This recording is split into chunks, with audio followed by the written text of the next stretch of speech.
감사합니다. 오늘은 우리가 모세오경의 마지막 책인 신명기서를 함께 공부하려고 합니다. 하나님께서 우리의 선생님이 되어 주셔서 정확하게 알려주시고 저희가 잘 배울 수 있도록 인도해 주시옵소서. 예수님 이름으로 기도드립니다. 아멘. 예, 프린트를 나눠드렸는데 다 받으셨죠? 네, 그럼 함께 보도록 하겠습니다. 신명기란 책의 이름은 원래 엘레하 드바림이란 말인데, 이 말은 율법, 두 번째 율법이라는 뜻입니다. 왜 그러냐면 신명기 바로 앞에가 뭐였죠? 신명기 바로 앞에가 레위기였습니까? 민수기였죠. 민수기. 근데 레위기가 율법이죠. 레위기가 율법인데 신명기에서 그 레위기에 나와 있는 율법을 풀어서 설명해 주고 있기 때문에 이것도 율법이다 해서 드바림이라는 히브리어를 쓰게 되었다고 합니다. 신명기서를 우리가 보면 크게 모세의 설교를 볼 수 있어요. 크게 볼 수 있는 게 아니고 신명기 자체가 사실 다 모세의 설교죠. 모세의 설교를 크게 세 파트로 나누는 것이 신명기서라고 이야기할 수 있습니다. 그래서 신명기서는 모세의 고별 설교라고도 할 수 있고, 강해 설교의 원형이라고도 할 수 있고, 율법을 되풀이한 거라고도 할 수 있어요. 그리고 여기서 중요한 거 5번인데요. 인류 역사상 최대의 웅변서이다. 네, 양이 엄청나죠. 이 엄청난 양의 웅변서를 기록한 것이다 라고 이야기할 수 있습니다. 신명기서를 지은 이는 누굴까요, 여러분? 예, 모세. 우리 다 알고 있죠? 모세라는 사실을 잘 알고 있어요.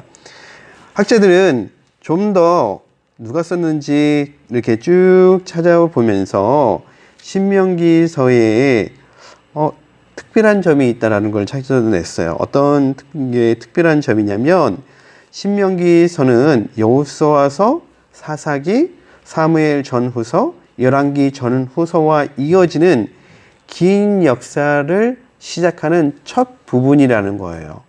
그래서 최근의 학자들은 신명기서가 모세의 설교를 후대에 모아놓은 것이지 않을까 이렇게 생각을 해요.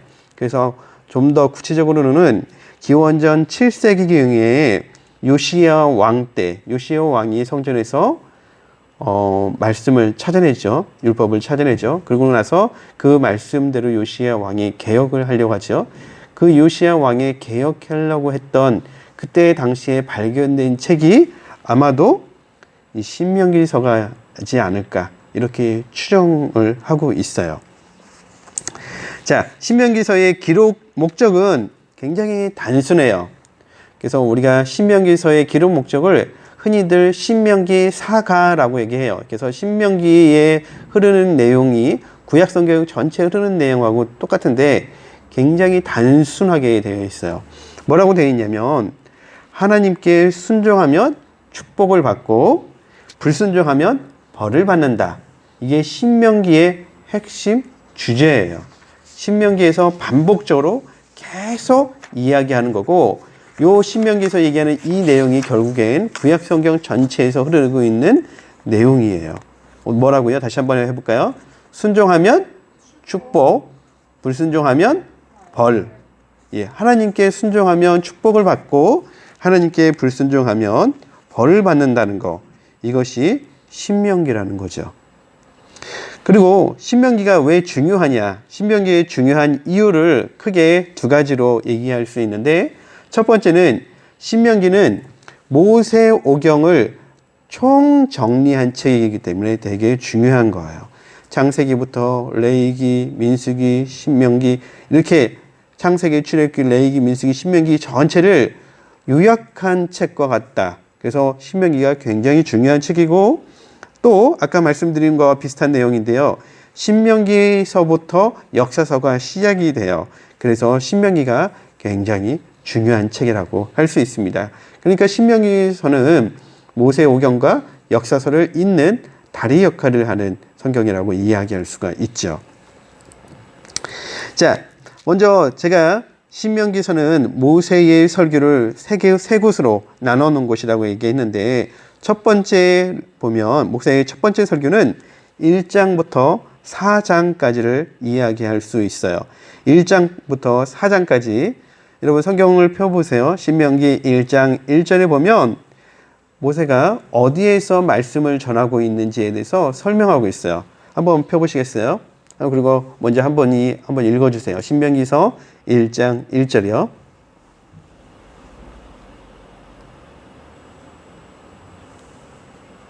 이는 모세가 요단 저편 숲 맞은편의 아라바 광야 곧 바란과 도벨과 라반과 하세롯과 디사합 사이에서 이스라엘 무리에게 선포한 말씀입니다. 네, 그리고 5절을 한번 더 보시겠어요? 모세가 요단 저편 모압 땅에서 이 율법 설명하기를 시작하였더라. 네, 한번 지도를 한번 보세요. 지도가 좀 작게 나와 있어서 정확하게 좀 보기는 좀 어려운데요. 저 위에 보이는 이스라엘 땅이 어딘지 아시죠, 여러분? 아시죠? 예, 이스라엘 땅 안에 저 가운데 쪽에 흐르는 게 요단강이에요. 요단강 저 오른쪽으로 저기 모압이라고 써 있는 데 있죠? 보이시죠? 저기 모압이라고 써 있는데 여러분 눈이 저보다 좋으실 것 같아서 저 모압이라고 써 있는데 저 앞에서 그러니까 요단강을 두고 동쪽에 모압이고 그 다음에 서쪽에 가나안이라고 이렇게 저 표시되어 있죠. 지도에. 그 앞에서 모세가 설교한 거라고 얘기하고 있어요. 설교는 어디서 했다고요? 예, 요단강 어느 편? 동편 모압 땅 앞에서 설교한 거예요. 누가요? 모세가. 자, 질문이 두 개 있는데 한번 풀어보시겠습니까? 1번, 모세가 가나안 땅에 들어가지 못한 이유는 무엇입니까? 2번, 모세는 야훼 하나님을 어떤 분으로 소개했습니까? 한번 3장 23절, 26절, 그리고 4장 23절, 31절을 보면 모세가 가나안 땅에 들어가지 못한 이유를 설명하고 있어요. 자, 먼저 모세가 가나안 땅에 들어가지 못한 이유가 뭐죠?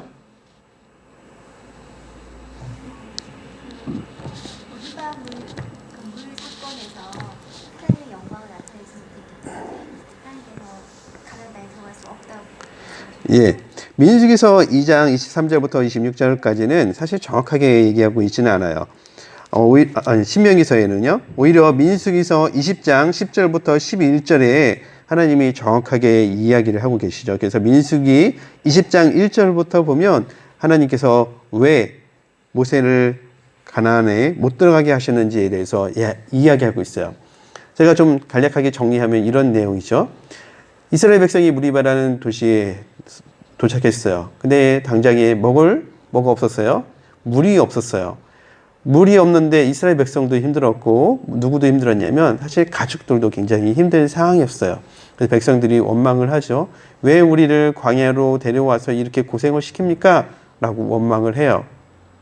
그러자 모세가 하느님 앞에 기도하죠. 하나님이 이 백성이 또 울부짖고 또 원망하고 있어요. 어떻게 할까요? 그래서 하나님이 지팡이를 가지고 가서 내 형 아론과 함께 가고 그리고 바위를 쳐서 명령하라. 그리고서 물이 나오라 라고 얘기를 하죠. 그래서 모세가 어떻게 해요? 지팡이를 들고 바위를 2번을 탁탁 치죠. 그러자 물이 나왔어요. 근데 하나님이 그러시죠. 너 왜 지팡이로 가지고 바위를 쳤어? 그리고 왜 2번이나 쳤어? 너 왜 그러는 거야? 너 왜 내 말에 순종하지 않아? 너 이제 네가 해야 할 일 다 마쳤다고 생각하는구나. 너 이제 가나안은 너 이제 못 갈 거야. 왜냐하면 너가 하나님의 거룩함을 이 백성들에게 보여주지 않았기 때문이지. 이렇게 이야기를 하시죠. 여기서 보면 제가 지금 말씀드린 대로 얘기하면 모세가 가나안 땅에 못 들어가게 된 이유가 뭐죠?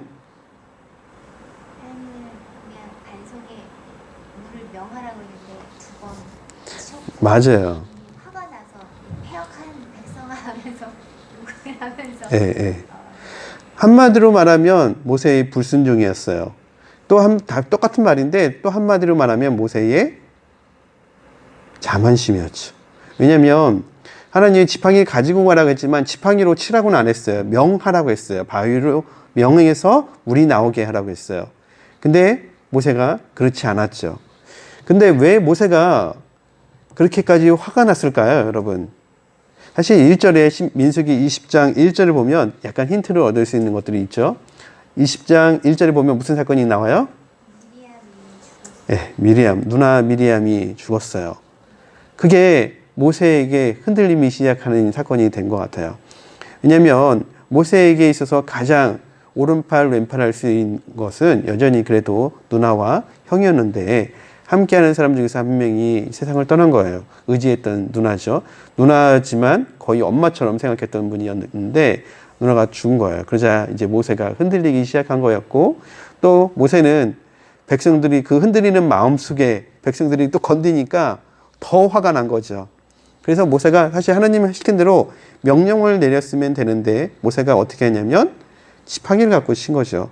그 전에는 지팡이로 모세가 싸워서 이긴 경우가 많았죠. 지팡이로 뱀을 만들기도 했고 지팡이로 물을 쳐서 홍해를 가르기도 했었고 그런 엄청난 일들을 했었기 때문에 모세는 습관성으로 지팡이를 쳤을 거라고 생각해요. 습관을 쫓아서. 그래서 이 모세의 이 이야기를 통해서 우리가 배울 수 있는 것은 타성에 젖으면 목회자도 쓰러진다는 걸 볼 수 있는 거죠. 그래서 목회자가 지쳐있는 상태에서 타성에 젖은 어떤 행동을 하게 될 때도 목회자도 쓰러진다라는 것을 얘기하고 있어요. 근데 모세는 이 이야기를 시작해요. 자기 설교에 있어서. 설교에 여러 편이 쓰는데 첫 번째는 이제 모세가 내가 왜 이제 당신들에게 이 설교를 해야 하냐면 이제 모세가 같이 못 가기 때문에 내가 이 설교를 해야 되는 거예요. 그래서 자기 자신에 대해서 이야기를 하고 있는 거예요. 이스라엘 백성들이 왜 이렇게 됐느냐 그것도 중요하지만 내가 이제 이런 상태이기 때문에 내가 여러분과 함께 갈 수 없기 때문에 이 이야기를 하는 거예요. 정신 똑바로 차리고 잘 들으세요. 이런 식으로 하면서 이야기를 하고 있는 거예요. 만약에 제가 내일 죽는 걸 얼마 후에 죽는다는 것을 알게 된다면 여러분한테 이걸 꼭 해주세요. 여러분 이렇게 이야기하는 것처럼 모세가 그런 심정으로 자기 자신에 대해서 눈을 뜨고서 이야기를 하고 있는 거예요. 그러면서 두 번째 문제에서 뭐라고 하냐면 하나님은 어떤 분이냐라고 되어 있어요. 어떤 분으로 소개하고 있죠, 모세가? 4장 31절에 정확하게 얘기했어요. 하나님 어떤 분이신 분이요? 23절에도 있고요. 신명기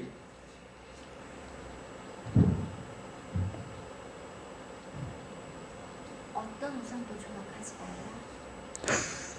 그 밑에 절에 있어요. 하나님은 어떠하신 분? 24절 한번 보세요. 질투하시는 하나님, 네. 특별하시는 하나님을 모세는 뭐라고 소개하냐면 질투하시는 분이라고 소개를 하고 있어요. 질투하시는 분. 하나님은 어떤 부분에 대해서 질투를 하시죠, 여러분? 다른 신을 섬기는 예, 다른 신을 섬기는 것에 대해서 질투를 하고 계신 거예요. 우리가 요즘에는 하도 세상이 험악해서 요즘 세상을 하도 험악해서 질투하는 것을 투기한다, 나쁘게 표현을 하죠. 그리고 또 우리나라도 원래 그랬죠. 우리나라가 유교 사회에서 질투하는 것을 투기하는 거라고 해가지고 그 아내를 쫓아낼 수 있는 칠거지약이라고 중에서 하나가 질투하는 아내를 쫓아낼 수 있는 거예요. 질투하면 안 되는 거예요. 투기하면 안 되는 거. 근데 이게 세상이 나빠져서 이게 나쁜 것처럼 돼 있는데 질투를 안 하면 안 돼요. 결혼한 사람이 질투를 안 하면 비정상인 거예요. 질투하는 게 정상인 거예요. 질투를 해야지 바람을 안 피우는 거예요. 질투를 안 하면 바람을 피우는 거예요. 요즘에는 그게 멋인 줄 알고 그게 패션인 줄 알고 그게 엄청난 건 줄 알고 그렇게 사는데 잘못된 문화예요. 원래는 질투하는 것이 정상이에요. 사랑하는 사람이 딴 사람을 만나는데 박수 친다? 그럴 수도 있다. 인정해 준다? 예, 그건 정신병자가 하는 거예요. 질투하는 게 아주 지극히 정상이에요. 그래서 결혼을 앞두고 있고 또 결혼한 초기에 신혼 부부는 엄청 질투를 많이 하잖아요. 질투의 여왕님 계시나요? 그게 아주 지극히 정상이라는 거. 하나님은 질투하시는 분이라는 거예요. 모세가 왜 이 이야기를 하냐면 모세의 설교가 서론, 본론, 결론을 신명기라고 얘기한다면 신명기에서 모세가 내가 왜 이 설교를 하냐면 이유를 얘기했어요. 그러고 나서 내가 알고 있는 하나님은 어떤 분이냐면 질투하는 하나님이라는 거예요. 하나님은 질투하시는 분. 그래서 순종하면 뭐예요? 복이고 순종하지 않으면 저주를 벌을 받는다는 거예요. 하나님은 질투하시는 분. 왜 모세가 가나안에 못 들어갔어요? 모세가 하나님의 거룩함을 깎아냈어요. 하나님은 모세를 그래서 버리시는 거예요. 물론 하나님이 그 모세를 그냥 버렸다. 이거 너무 냉정한 말인 것 같은데 모세를 버렸다기보다는 경고하는 거예요. 모세를 통해서. 누구를요? 이스라엘 백성 전체에게 이런 모세도 가나안 땅에 못 들어가는 거야. 어떻게 하면? 하나님의 영광을 가리면. 그러니까 우리가 하나님의 영광을 가리는 일을 하게 되면 하나님이 용서하지 않는다는 것이 신명기의 주제인 거예요. 신명기의 주제. 우리가 하나님은 공의로우신 하나님이에요. 하나님은 이 세상을 만드신 분이에요. 하나님은 사랑하시는 분이세요. 다 맞는 말이에요. 거기에 우리가 반드시 가르치고 우리가 또 기억해야 될 것은 하나님은 질투하시는 하나님이라는 거예요. 그래서 여러분, 여자분들은 질투하는 게 정상이고 남자들도 사실 질투하는 게 정상이에요. 내 배우자가 누군가를 할 때 웃을 수 있어요. 그건 웃는 게 아니라 미친 거예요. 질투하는 것이 지극히 정상이에요. 하나님이 우리에게 주신 하나님의 품성도 질투하는 거예요. 자, 그 다음에 보겠습니다. 이제 모세의 두 번째 설교는 4장부터 이어집니다. 모세의 두 번째 설교의 핵심은 6장으로 한번 가보겠습니다. 6장 4절, 5절 한번 보겠습니다. 6장 4절, 5절 한번 읽어주세요. 이스라엘아 들으라. 우리 하나님 여호와는 오직 하나인 여호와시니 너는 마음을 다하고 성품을 다하고 힘을 다하여 네 하나님 여호와를 사랑하라. 네, 고맙습니다. 이걸 이스라엘 백성들은 쉐마라고 해요. 쉐마. 이스라엘 백성들에게 하나님께서 명령하신 거예요. 하나님께서 명령하신 거예요. 그런데 이게 시작이 뭐예요? 들어라 이스라엘. 쉐마 이스라엘. 들어라예요. 뭘 들어라라고요? 한마디로 말하면 뭐예요? 뭘 하라? 하나님을 사랑하라. 하나님을 사랑하라. 모세의 설교의 주제는 하나님을 사랑하는 것, 사랑하라. 설교 제목은 하나님을 사랑하라. 서론에서 아까 얘기했던 것들은 모세의 이야기라든지 질투하시는 하나님은 서론이에요. 본론에 들어가서 이스라엘 백성들에게 모세가 하는 설교는 하나님을 사랑하라예요. 하나님을 사랑하라. 어떻게 사랑하라 했어요? 거기 써 있는 단어를 한번 볼까요? 어떻게 했어요? 마음을 다하고 성품을 다하고 힘을 다하여서 하나님을 사랑하라. 마음을 다하고 성품을 다하고 힘을 다하다. 무슨 말이에요? 다 한다. 한마디로 말해서 내가 가지고 있는 모든 에너지, 모든 힘, 모든 것들을 다 모아서 하나님을 사랑하는 거예요. 하나님을 사랑하는 거. 하나님을 사랑하는 거. 하나님을 사랑하지 않는 것은 아무것도 아니에요. 그래서 읽어보면 하나님을 사랑하기 위해서 뭘 해야 돼요? 십계명을 지키는 거예요. 하나님을 사랑하기 위해서 십계명을 지키라고 하는 거예요. 그리고 12장부터 한번 볼까요? 12장, 13장 넘어가서 첫 번째 하나님을 사랑하라 이야기를 했어요. 두 번째 6번 문제 먼저 풀어볼게요. 6번 문제 한번 보시겠어요? 3년마다 내놓는 11조는 누구에게 베풀어야 하나요? 14장, 28절, 29절.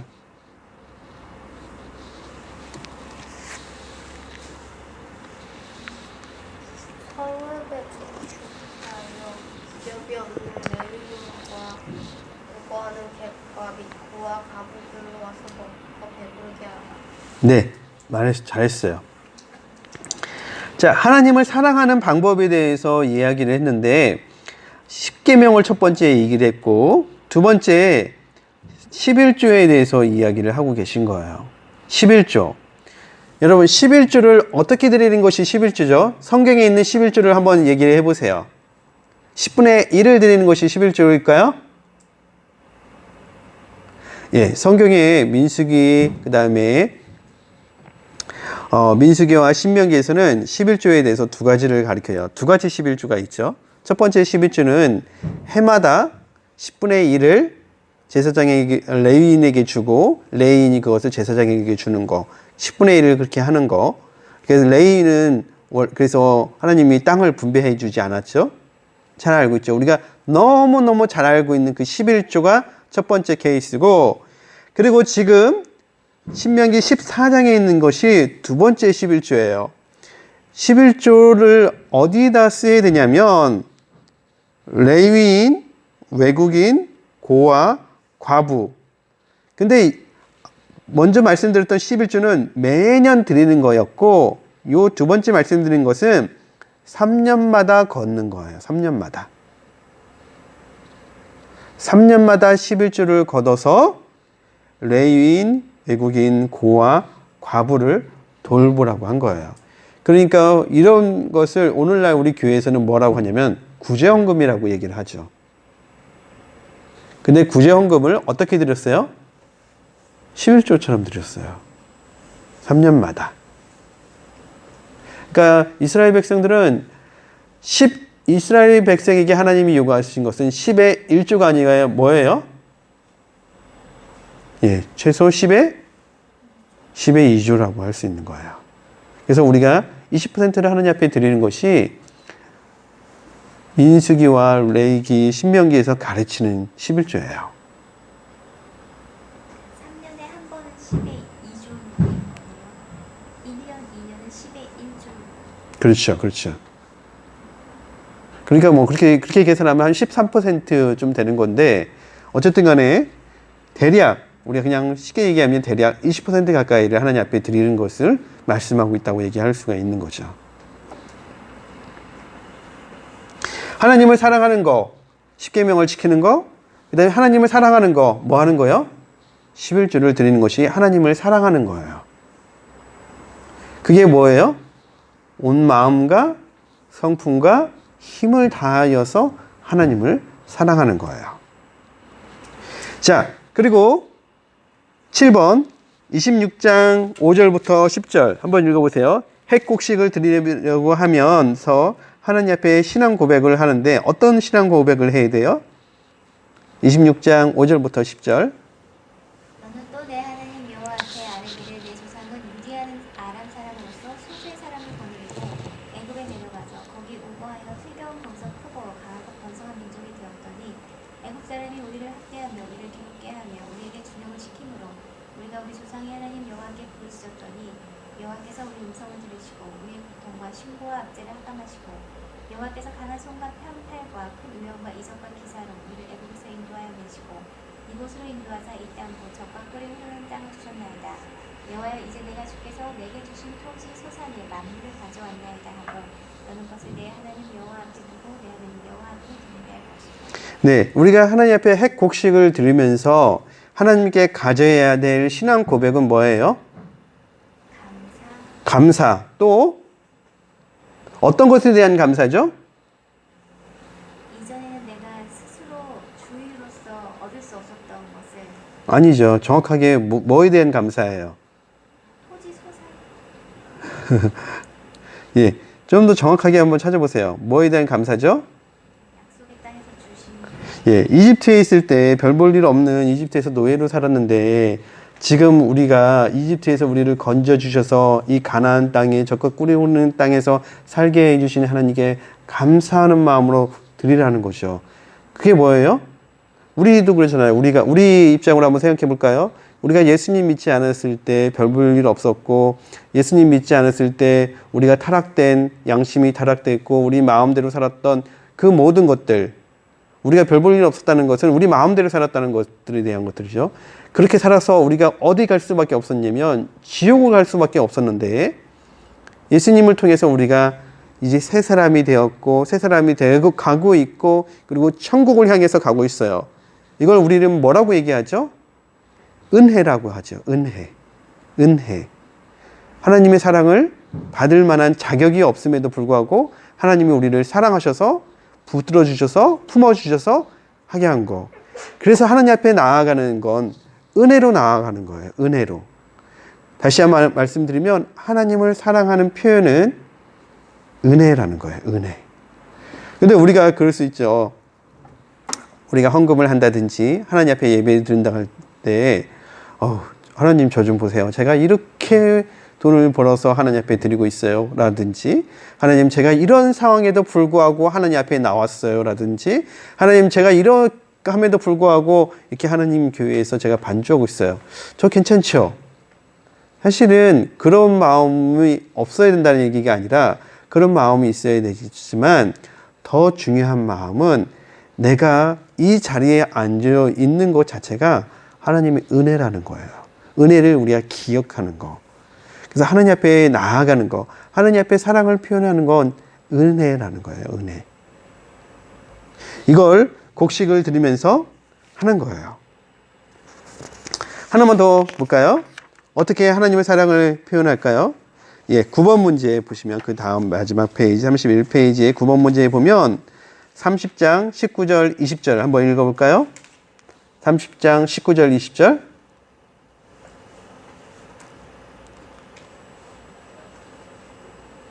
내가 오늘날 천지를 불러서 너에게 증거를 삼노라. 내가 생명과 사망과 복과 저주를 네 앞에 두었은즉 너와 네 자손 살기 위하여 생명을 택하고 네 하나님 여호와를 사랑하고 그 말씀을 순종하여 또 그에게 구종하라.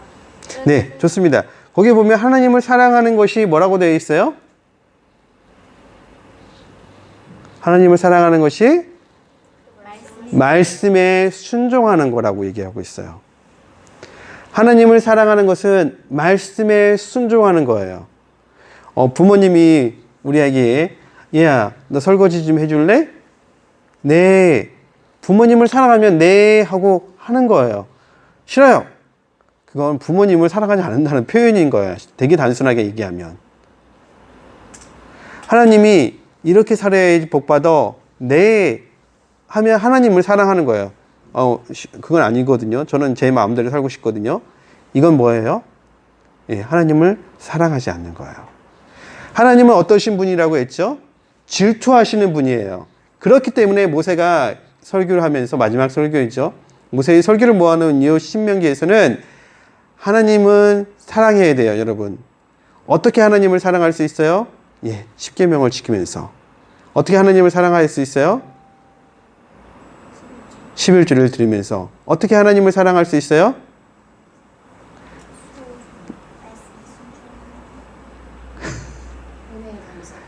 은혜로 나아가면서. 어떻게 하나님을 사랑할 수 있어요? 순종하면서.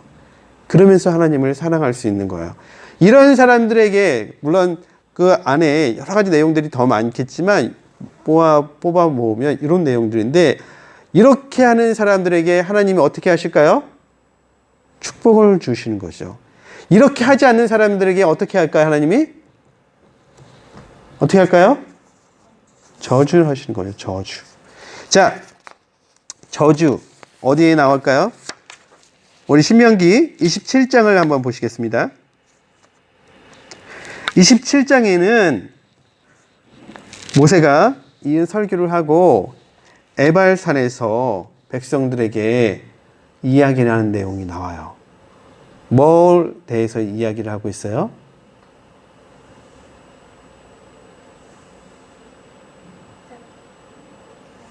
저주에 대해서.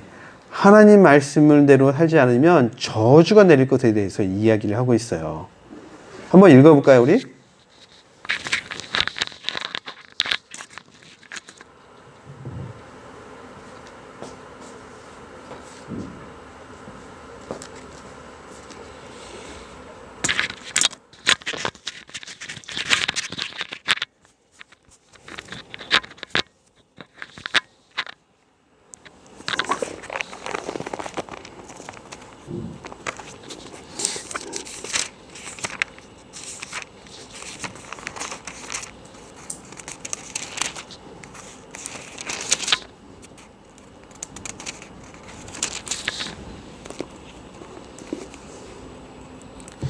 자, 신명기 27장 15절부터 한번 볼게요, 여러분.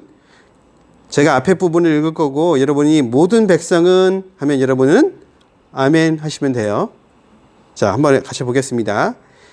대장장이를 시켜서 우상을 조각하거나 쇠를 녹여 만들어서 남몰래 세우는 사람은 저주를 받는다. 여호와께서는 사람이 만든 우상을 역겨워하신다. 모든 백성은 아멘. 16절 볼게요. 자기 아버지나 어머니를 업신여기는 사람은 저주를 받는다. 아멘 하시면 되죠. 아멘. 너희 이웃의 땅이 어디까지인가를 표시해 주는 돌을 옮기는 사람은 저주를 받는다. 보지 못하는 사람을 잘못된 길로 이끄는 사람은 저주를 받는다. 외국인과 고아와 과부를 공정하게 대하지 않는 사람은 저주를 받는다.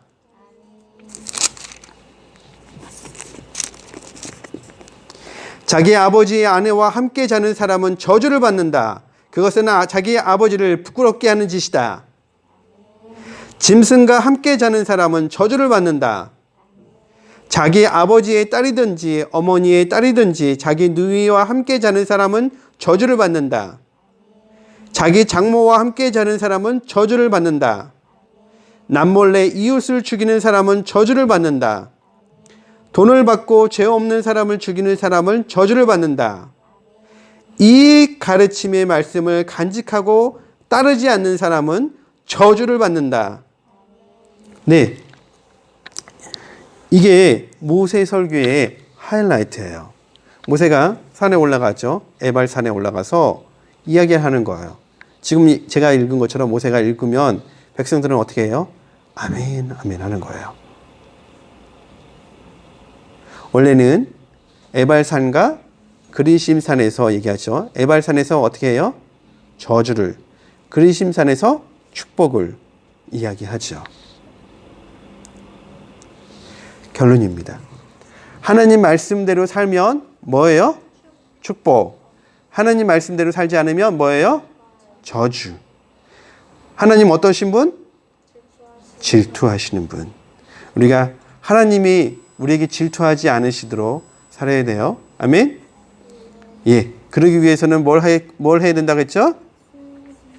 순종하고요. 끝에서부터 얘기하고 있어요. 순종? 은혜로 감사. 네. 11조. 10계명. 네. 기도하겠습니다. 하나님 감사합니다.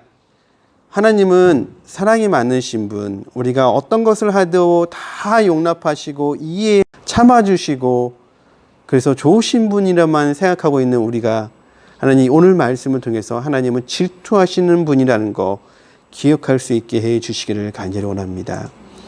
하나님 너무 좋으신 하나님이시기 때문에 질투하실 수밖에 없다는 사실을 우리가 기억하면서 살게 해 주시옵소서. 그리고 저희도 질투하면서 살게 해 주시옵소서. 하나님을 더 사랑하기 위해서 최선을 다하게 해 주시옵소서. 예수님 이름으로 기도드립니다. 아멘.